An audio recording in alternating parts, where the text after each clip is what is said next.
Welcome back to my channel Mobilex. তোমার কেমন আছো সবাই? আশা করি ভালো আছো, আমিও ভালো আছি। তো চলো ভিডিওটা এখান থেকে স্টার্ট করা যাক।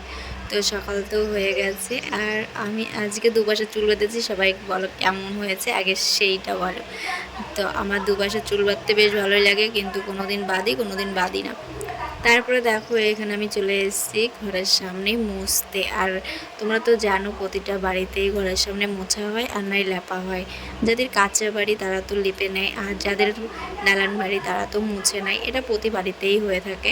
তো সেটাও আমিও করি প্রতিটা দিন। তো এটা প্রতিদিন করলেও তোমাদের দেখানো হয় না টাইম মতো। প্রতিটা দিন যদি একই ভিডিও দিই তোমরাও দেখতে অভ্যস্ত হবে না, তোমরা বিরক্ত বোধ করবে। তার জন্য প্রতিদিন একই রকমের ভিডিও দিতে ভালোও লাগে না, তার জন্য আমি দিইও না। তাই অন্যরকম ভিডিও দেওয়ার চেষ্টা করি, কিন্তু কী করবো, আমি তো বাড়ির বাইরেও বেরোতে পারি না যে আমি অন্যরকম ভিডিও দেবো। সারাদিন যে কাজবাজগুলো করি সেই ভিডিওগুলোই তোমাদের দ্বারা তুলে ধরি। তোমাদের ভালো লাগে কিনা আমি জানি না, কিন্তু এটা ছাড়া আমার কোনো আর উপায়ও নেই। যেদিন বাইরের বাইরে যাব সেদিন এবার তোমাদের অন্য ভিডিও দেখিয়ে দেবো। মাঝে মাঝে আমারও বেরোতে ইচ্ছা করে কি, কিন্তু করার কিছুই নেই, আমি বেরোতে পারি না, আমাকে কেউ নিয়েই বেরোয় না। এটাই আমার জীবনের সবচেয়ে বড় দুঃখ। কি আর এখন যা দেশের পরিস্থিতি, মনে হচ্ছে না কোথাও বেরোনো যাবে, সব কিছু তো বন্ধই করে দিয়েছে। আর সবাই ভালো থাকুক, কি বলবো। আর আমার তো বলার কিছুই নেই, আমি অতটা বুঝি না সুঝি না, তবুও বলছি আমাদের দেশের জন্য যে আমাদের ভালোবাসা আছে সেটা থাকবে সারা জনম। যেহেতু আমি একজন হিন্দু, আর এটা নিয়েই আমাদের বাঁচতে হবে। তো এর সবাইকে সবার জন্য, যে দেশের যত আর্মি আছে যে দেশ রক্ষা করছে, সবার জন্য আমার অনেক অনেক ভালোবাসা। সবাই যেন ভালো থাকে, সুস্থ থাকে, কারোর জন্য কোনো বিপদ আপদ কিছু না হয়। শুধু একটাই কথা, যারা আমাদের দেশটার এই অবস্থা করেছে তাদের যেন ছাড়া না হয়, শুধু একটুকুনি কামনা করব, তারা যেন ছাড় না পায় কখনোর জন্য। তো সবাই অনেক কষ্ট করছে, আমি জানি অনেক কিছু হয়ে যাচ্ছে এর মধ্যে, হয়তো আমরা সহযোগিতা করতে পারি, কিন্তু কি বলতো ততটা পারবো না। কিন্তু তাদের জন্য প্রার্থনা অন্তত করতে পারবো, তারা যেন ভালো থাকে, সুস্থ থাকে, আর সবটাকে যেন ভালোভাবে মিটে যায়। তো চলো, তারপরে দেখো এখানে আমি এসেছি দাদুর ঘর মুছতে। এখানে দাদুর ঘরটা মুছে নিচ্ছি, কারণ আজকে হচ্ছে বৃহস্পতিবার। তো বৃহস্পতিবার তো তোমরা জানো আমার সবগুলো ঘর মুছতে হয়, দাদুর ঘর, তুলসী মন্দির সবই মুছে টুছে রাখতে হয়। আর মা ওই দিক দিয়ে পুজোর থালা বাসন মাজছে। তো মার ভিডিওটা আমি মাঝে মাঝে দেখাই, মাঝে মাঝে দেখাই না, কারণ মা ভিডিওর সামনে আসতে চায় না। আর ফ্যামিলি যদি ভিডিওর সামনে না আসতে চায় তাহলে তাদের জোর করা যায় না। তাই মাঝে মাঝে আনি, মাঝে মাঝে আনি না। তো তোমরা একটু মেনে নিও সব কিছু। আর এইখানে দেখো আমি চলে এসেছি ঘর মুছতে। এটা হচ্ছে আমার ননদের ঘর, এইখানে ঘরে হচ্ছে বাবা মা ঘুমোয়।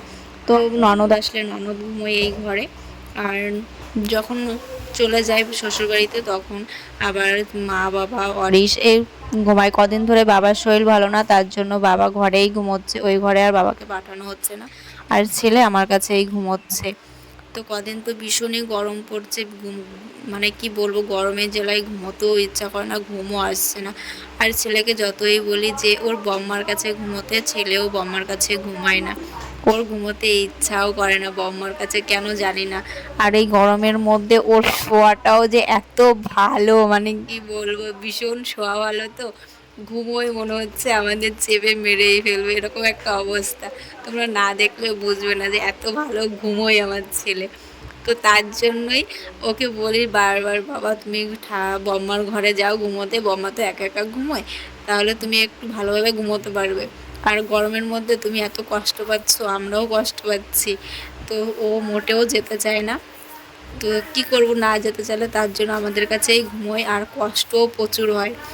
তারপরে আবার ঘরের মধ্যে ফ্যান চালালে মনে হচ্ছে কি সেই মুখে গরমের ছাপটা এসে পড়ছে, এরকম একটা ব্যাপার হয়ে গেছে। তারপরে দেখো এইখানে আমি চলে এসেছি আমার টিনের ঘরে, যেটা সেই ঘরটা ঝাড় দিতে। তো এই ঘরটা প্রতিদিনই ঝাড় দেওয়া হয়, পরিষ্কার করে রাখা হয়। তো তারপরে চলে এসেছি এই ঘরে ঝাড় দিতে। তো আমি ওইখানে ঘরটা ঝাড় দিয়ে আটকে রেখে এসেছি।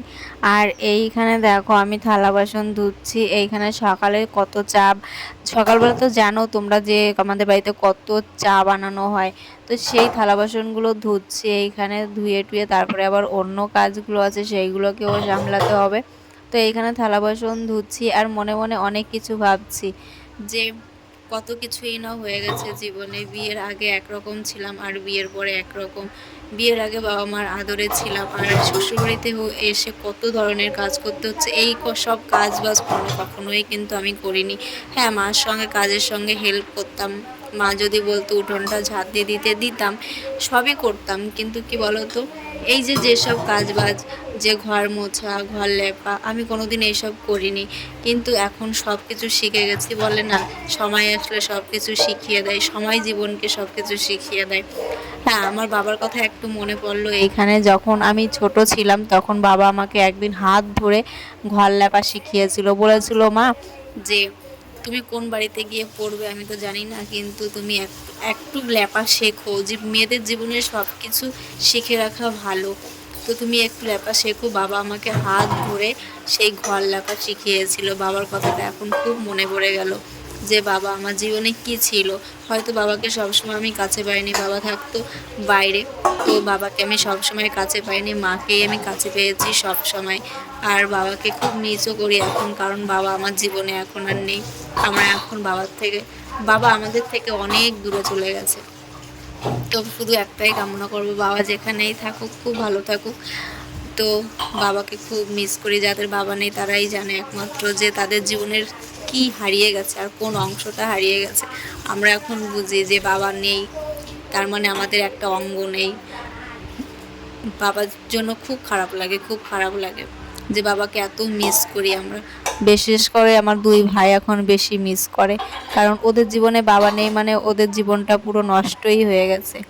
তবু নষ্ট হতে দেয়নি মা, খুব কষ্ট করে মা দুই ভাইকে পড়াচ্ছে। তো চলো অন্য কথায় যাই, মনটা ভীষণ খারাপ হয়ে গেল। তো দেখেছো এখানে চিংড়ি মাছ কাটছে দিদা, আর এইখানে বাবা এনেছে মাছ। তারপরে মা আবার বাড়ি থেকে চিংড়ি মাছ রেখেছে। এইখানে দেখো পাট শাক ভেজেছি, একটা দিদিমার জন্য, একটা আমাদের জন্য, আর তোমার দাদার ভাইয়ের এই যে লতি, এই লতিটা ভাজা হবে। আবার লতিটাকে আমি এবার ঝোল করব। মানে এক একজনের এক এক রকমের রান্না। তো এত পদের রান্না করতে করতে গরমের মধ্যে আমি তো অস্থির হয়ে পড়ি, যে এক একজন এক এক রকমের খাবে। একজন লতির ঝোল খাবে, একজন লতি ভাজা খাবে, একজন পাট শাক পেঁয়াজ ছাড়া, একজন পেঁয়াজ দিয়ে। মানে কি বলতো, এক একজনের এক এক রকম তাল বাহানা। তো তারপরে দেখো বিকেলবেলা আমি একটু গাছে জল দিচ্ছি। অনেক দিন ধরেই রোদ হচ্ছে ভালোই, মেঘও হচ্ছে, কিন্তু বৃষ্টি হচ্ছে না সেই অনুযায়ী। তার জন্য আমি একটু গাছে জল দিয়ে দিচ্ছি। মানে কি বলতো, জল যতই দিচ্ছি গরমে তা শুকিয়ে যাচ্ছে। তো গাইজ চলো, ভিডিওটা আর বড় করছি না। ভিডিওটা যদি ভালো লাগে লাইক কমেন্ট শেয়ার সাবস্ক্রাইব করে দিও। যারা ফেসবুক থেকে দেখছো তারা ফলো করে নিও, আর নেক্সট ভিডিওর জন্য অপেক্ষা করো। চলো টাটা।